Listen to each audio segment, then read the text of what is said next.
Hello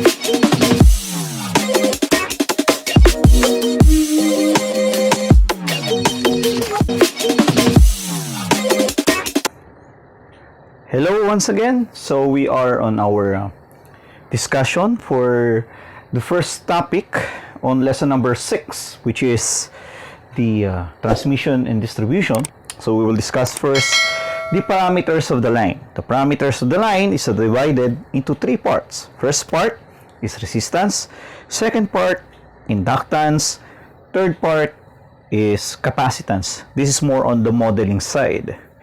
Now we will discuss first the practical application of lesson 1.1 and 1.2, which is the fundamentals of resistance and the resistance versus temperature topic, which is you can revisit on my old videos that is described on the description link. So you can go back there and then see my comprehensive discussion about this, but we will review a little bit so that we can refresh our minds. Okay, first is resistance.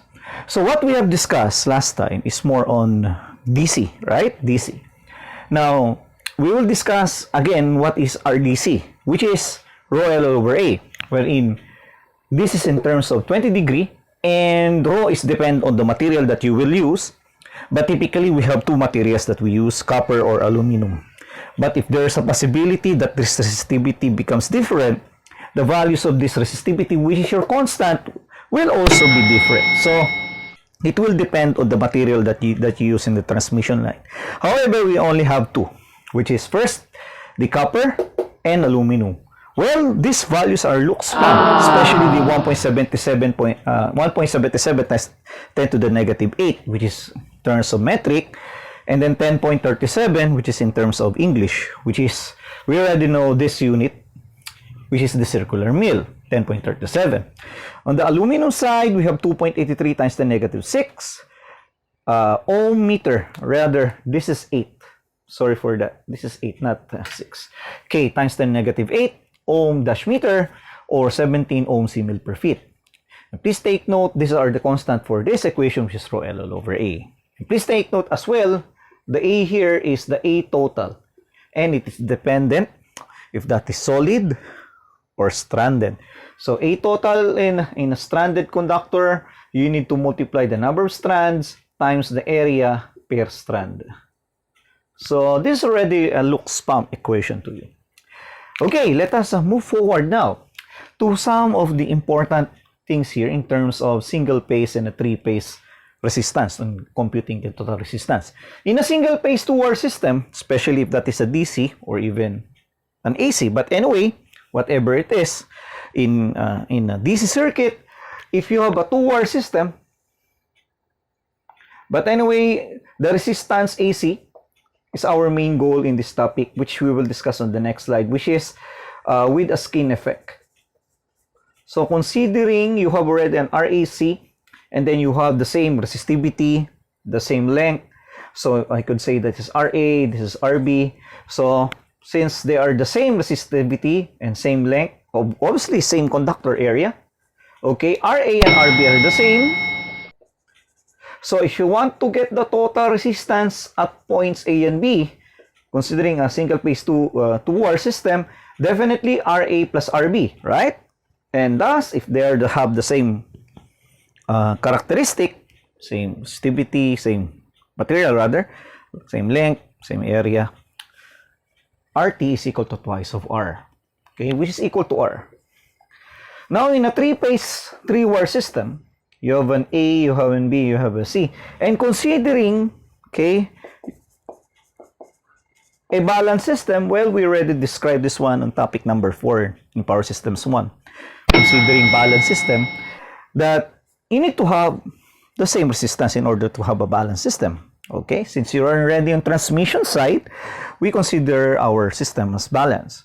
So in this case, if you have a 3-phase 3-wire system, the important parameter there is the resistance per conductor.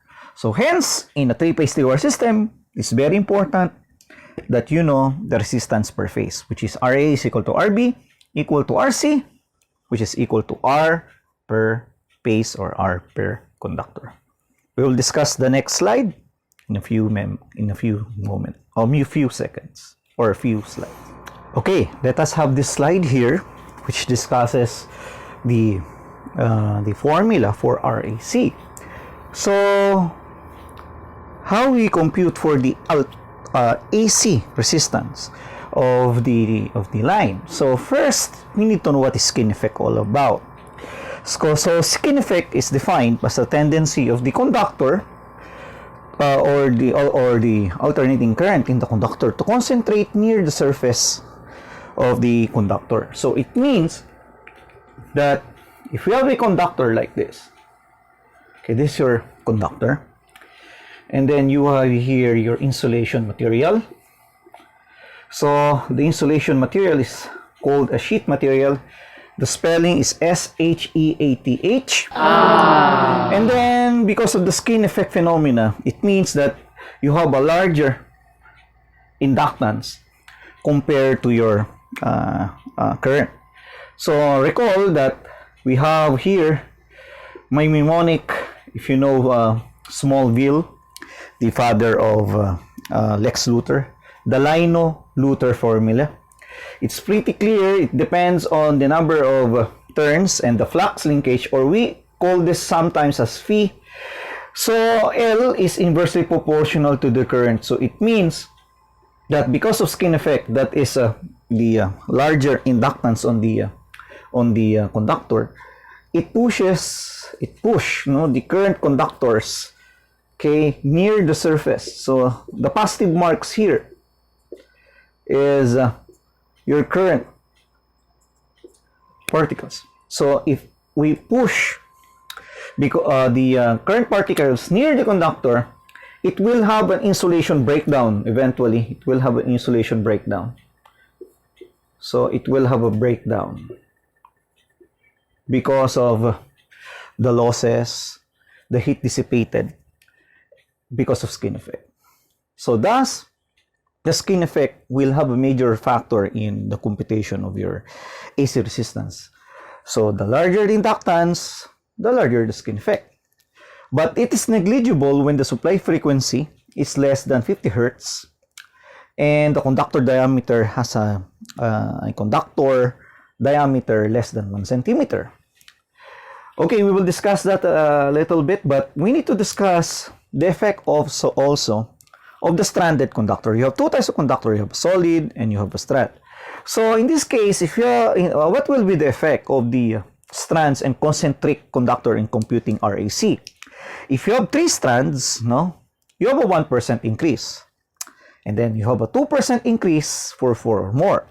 If you have 1 or 2, we will leave the Ks as equal to 1, of course.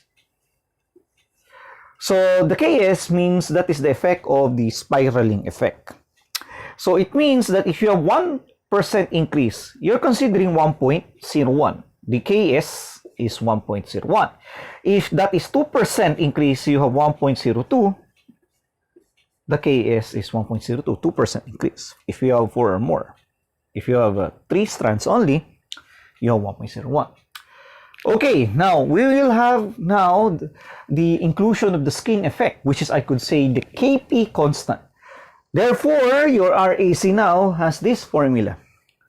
Considering the skin effect, the effect of the spiraling, Kp times Ks times RDC. The Kp can be computed by using this formula here. And please take note, by the way, it's also dependent on temperature. Please take note. It is dependent also on the temperature. So it means you need to go back to lesson 1.2 on how we convert. If you have an RDC of 20 and then it depends on temperature, you want to compute for RDC at 50. So go back and revisit that lecture. Okay, so these are the applications of the resistance at DC on this topic. So in that case, your RAC will be dependent on temperature. So if RDC is 50, RAC must be 50 as well. If RAC is 20, RDC must be 20 as well. So forth and so forth. Now, how can we compute for Kp? The formula is simply 1 plus square root of 1 plus f squared all over 2. Now, what is F squared? It will depend on our equation here, which is dependent if your conductor is copper or aluminum. So for copper, you have 0.0105 d squared F, and for aluminum, you have 0.063 d squared F. Now, what is D? D is diameter in inches. Please take note, you have here a unit, specific unit. And then F is in hertz or cycle per second. So now, if you already have your diameter and your frequency, we have two typical frequencies. So you have 50 or 60. Just substitute all of the values here, and you have Kp. And depends if that is stranded. So you have Ks. And then your RDC depends on our main formula, which is rho L all over A, right? So it depended as well on temperature. So we will go now to the inductance formulas and theories or concepts on our next slide. So please stay tuned.